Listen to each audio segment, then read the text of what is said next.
चुड़ैल की कहानी। भारत के एक छोटे से गांव का नाम था रामपुर। यह गांव घने जंगलों और ऊंचे पहाड़ों से घिरा हुआ था। गांव में लोग दिन भर खेती बाड़ी करते और शाम ढलते ही अपने अपने घरों में लौट आते, क्योंकि गांव के किनारे एक पुराना शिव मंदिर था जिसके पीछे एक टूटी फूटी हवेली खड़ी थी। हवेली इतनी जर्जर हो चुकी थी कि उसकी दीवारों से झाड़ झंखाड़ उग आए थे और छत का आधा हिस्सा गिर चुका था।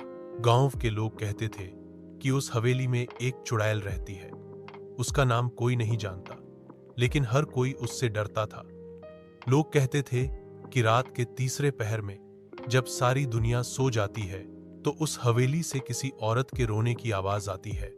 कई बार राहगीरों ने वहां से गुजरते समय सफेद कपड़ों में एक औरत को देखा था जिसके बाल उसके चेहरे पर बिखरे रहते और आंखें जलते अंगारों की तरह लाल होती। गांव के बुजुर्ग बताते थे कि बहुत साल पहले उस हवेली में एक अमीर जमींदार अपनी पत्नी के साथ रहता था।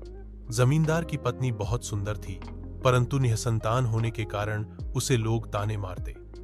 कहा जाता है कि वह औरत किसी तांत्रिक के पास संतान की इच्छा लेकर गई थी, लेकिन तांत्रिक ने उसके साथ छल किया।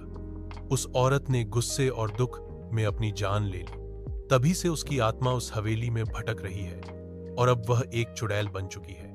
रामपुर गांव में एक लड़का था, अरविंद। वह पढ़ाई में तेज था और शहर जाकर आगे की पढ़ाई करना चाहता था, लेकिन उसके पिता किसान थे और चाहते थे कि अरविंद खेतों में काम करे।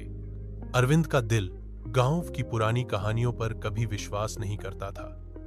वह हमेशा कहता, ये सब अंधविश्वास है, भला चुड़ैल जैसी कोई चीज होती है। एक दिन उसके दोस्तों ने उसे चुनौती दी, अगर तू इतना